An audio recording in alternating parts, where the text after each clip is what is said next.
Where did the World Economic Forum come from, and why does it seem like they have their hands in everything? Hi, and welcome to Finding the Facts with Dan. I'm Dan O'Brien, and in this episode, we're going to delve into the history and ideologies of the World Economic Forum, as well as its founder and leader, Klaus Schwab. We'll see what we can learn about them. If you're here, I'm sure that you know there's much debate and confusion floating around on the internet, both glorifying the WEF as well as painting it as a dark organization poised to take over the world. In order to properly look at this story, we have to take a step back in time to the pre-1930s, just pre-World War II.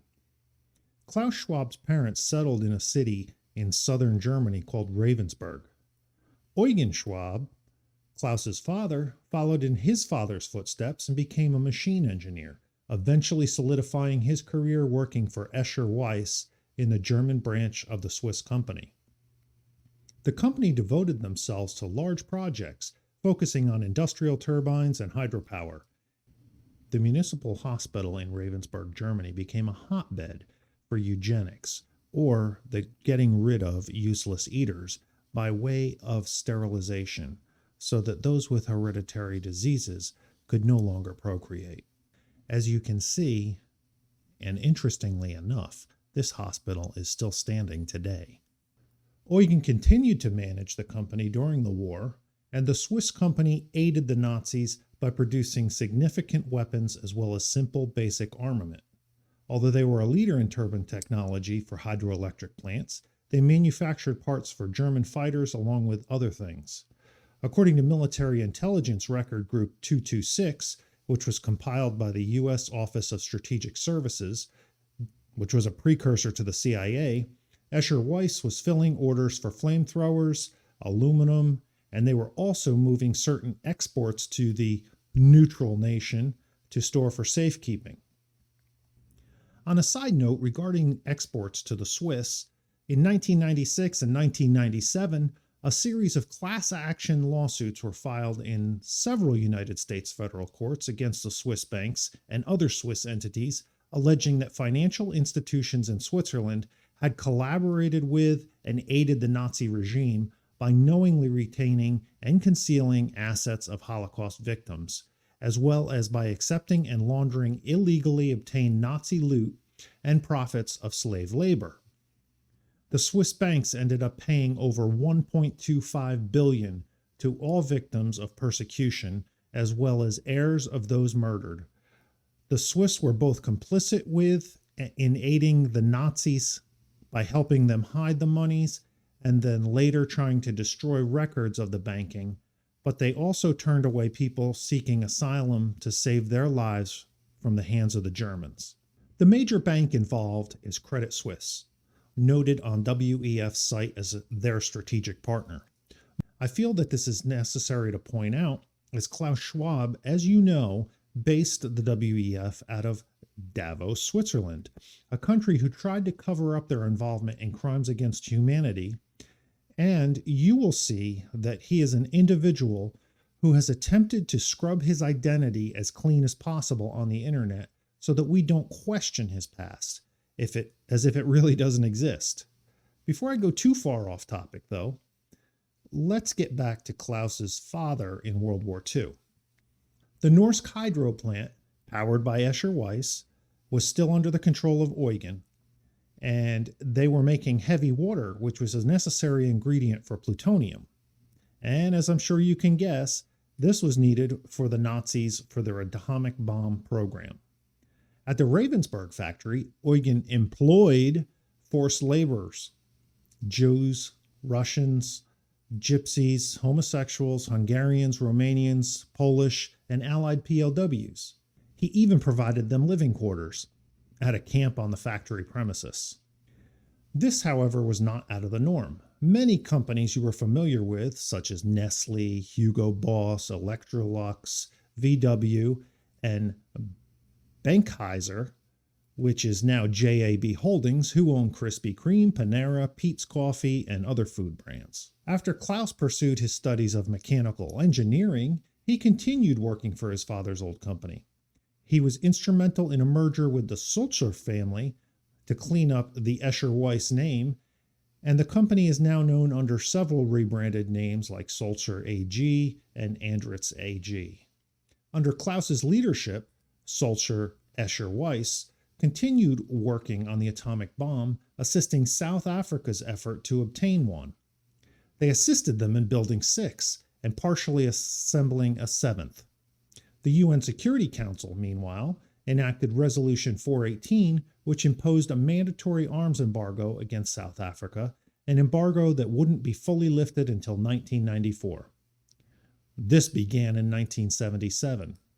Klaus has a long list of educational accomplishments, including attending Swiss Federal Institute of Technology in Zurich for a degree in mechanical engineering, a doctorate in economics from the University of Freiburg, and a master's in public administration from the JFK School of Government at Harvard University.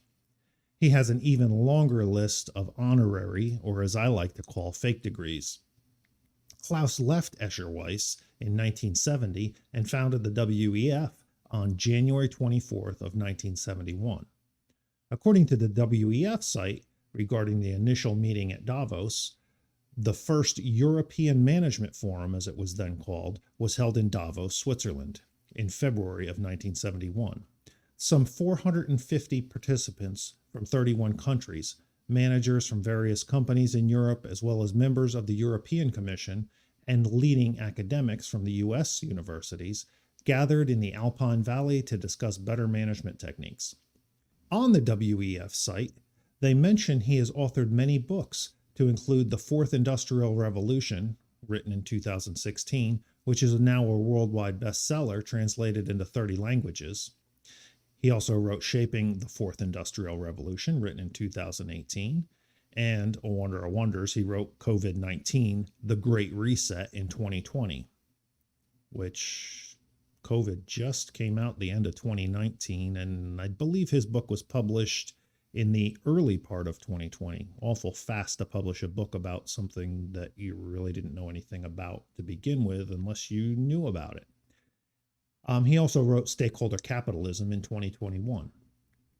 Today, certain leaders and the rich and elite comprise those gathering in Davos by invitation only to discuss how the world should be run and what they feel the hotbed topics are and how they can fix them.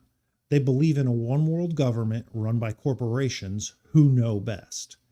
If you take a look at the stakeholder capitalism that Schwab teaches, it's a future built by the elite that attend these events. He stated, stakeholder capitalism, a model I first proposed a half a century ago, positions private corporations as trustees of society and is clearly the best response to today's social and environmental challenges. As you know, they're focusing on social media, corporations, and the biggest thing probably is building a greener economy.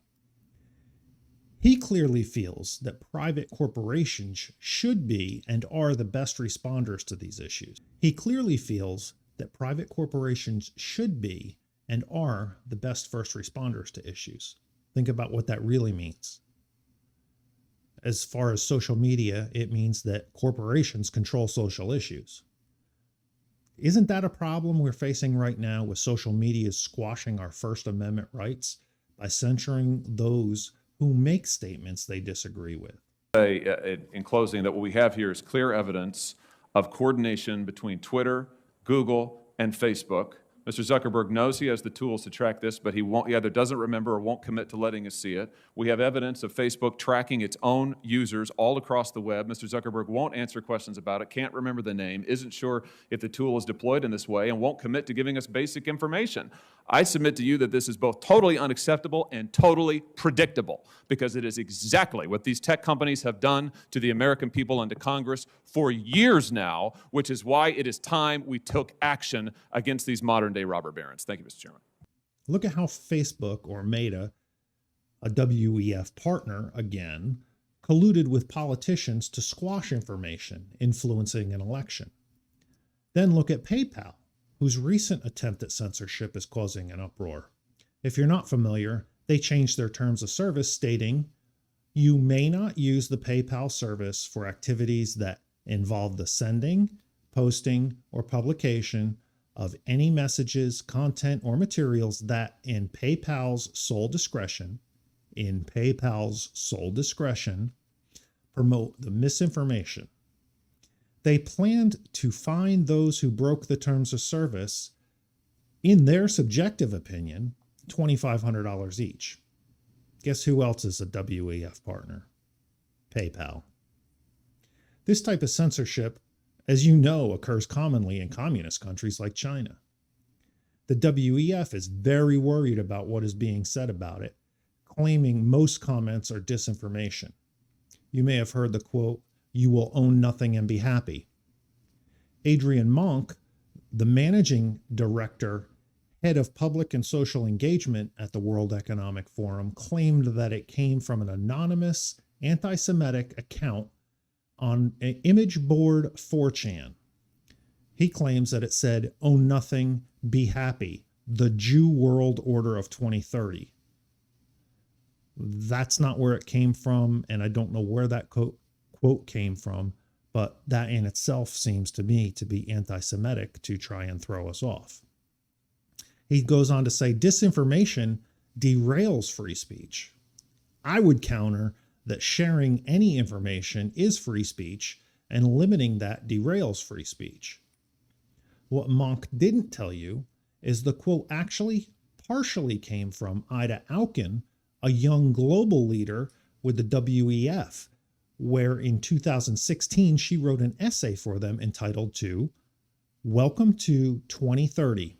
I own nothing, have no privacy, and life has never been better."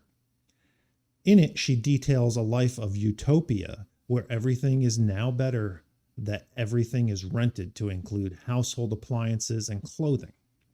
Then the WEF had a post on Twitter with their video. Does it get any clearer than this?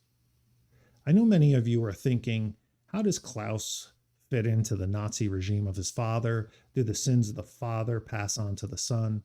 I realize there's no direct correlation.